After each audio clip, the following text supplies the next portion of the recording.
I start by laying down biodegradable cardboard egg cartons in a long, shallow trench along my garden fence.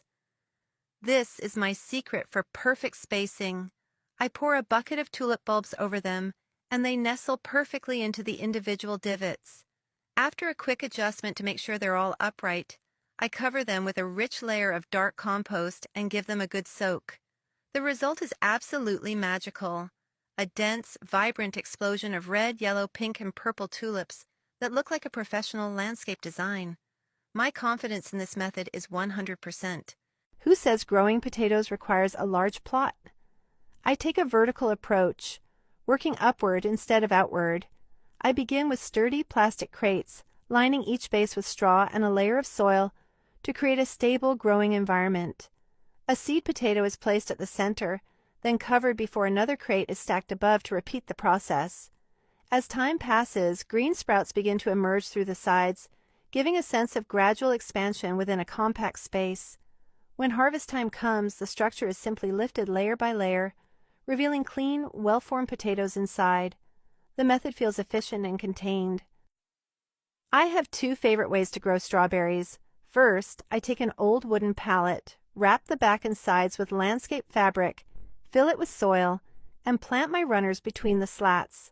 It leans perfectly against the fence. Alternatively, I use large PVC pipes with holes drilled out. I bury them halfway in a raised bed and plant the strawberries in the openings. Both methods keep the fruit off the dirt, leading to those massive, juicy, bright red berries you see placing down. I'm highly confident these strawberry methods work well. I enjoy repurposing old materials, so I use worn tires as planters that hold warmth for growing watermelons. I fill each center with compost and soil, then plant seedlings and let the vines spread naturally across the surface. As they grow, the area becomes fuller and more contained. When the fruit matures, I use a simple tap to judge ripeness, relying on sound as a guide. Nearby, I build a simple A-frame trellis from wooden pallets, creating a vertical support for climbing plants. Beans and cucumbers grow upward, forming a dense green wall that's easy to manage and harvest.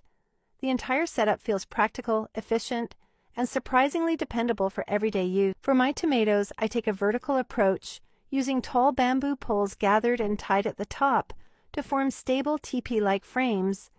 Each structure is set into large pots arranged in a loose circle, giving the plants both support and space to expand. As the season progresses, the vines begin to climb, wrapping naturally around the twine and poles, gradually shaping a dense green form. Over time, clusters of small red tomatoes appear throughout, adding contrast and depth to the structure. For a more dramatic element, I build a garden arch using flexible poles, bending them into a curved tunnel over a stone path. At the base, I plant squash, allowing the vines to climb and spread overhead. As the fruit develops, it puts downward, creating a layered canopy that changes the experience of moving through the garden.